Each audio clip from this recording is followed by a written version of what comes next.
السلام علیکم ناظرین، تو کیسے ہیں آپ؟ امید ہے سب خیریت سے ہوں گے۔ تو آج کا جو ہمارا سبق ہے، اس سبق کا نام ہے جزم اور ملاوٹ کی مشق، ٹھیک ہے؟ تو ہم جزم لگا کر اس میں پڑھنا سیکھیں گے، ٹھیک ہے؟ تو چلیے شروع کرتے ہیں۔ بسم اللہ الرحمن الرحیم۔ یہ حروف کیا ہے؟ رے، اور اگلا کیا حروف ہے؟ بے۔ بے پر جزم لگا ہوا ہے، رے پر جبر لگا ہوا ہے، تو کیا پڑھیں گے اس کو؟ رے بے جبر رب، رے بے جبر رب۔ اسی طرح الف سین جیر اس، الف سین جیر اس، الف سین پیش اس، الف بے جبر اب، الف بے جبر اب۔ اسی طرح اگلا کیا ہو جائے گا؟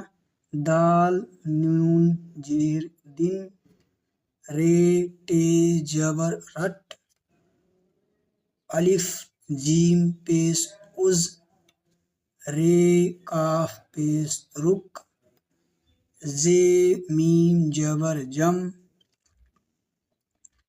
الف نون جیر ان، یہ نون جیر ان، دال یہ جیر دی، رے سین جبر رس، دال وا پیش دو، دال سین جبر دس، دال لام جیر دل، میم تے جبر مت، چھ لام جبر چل۔ تو اس طرح کیا ہو جائے گا ہمارا؟ رب، اس، اب، دن، رٹ، اج، رک، جم، ان، دی، رس، دو، دس، دل، مت، چل۔ اور نیچے دیکھتے ہیں کیا ہے؟ متن پڑھاؤ، تو کیا لکھا ہے؟ رب رب رٹ، 10 دن رک، رس دے، رس دے دو۔ آگے کیا لکھا ہے؟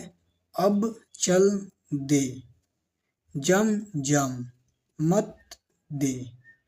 تو جزم کی ملاوٹ تھی، یعنی کہ جزم کو ملا کر ہم حروف کے ساتھ کیسے پڑھتے ہیں۔ تو جزم کیا ہوتا ہے کہ مطلب ایک حروف کو آدھا میں بانٹ دیتا ہے۔ جیسے کوئی بے ہے تو یعنی کہ اس کو پڑھتے ہیں با، تو جب ہم جزم لگا دیں گے کیا بچے گا؟ با، با، یعنی کہ اب اور آ با، تو اس میں انتر تھوڑا ہوتا ہے۔ امید ہے آپ کو سمجھ میں آیا ہوگا۔ ملتے ہیں نیکسٹ ویڈیو میں، تب تک کے لیے خدا حافظ۔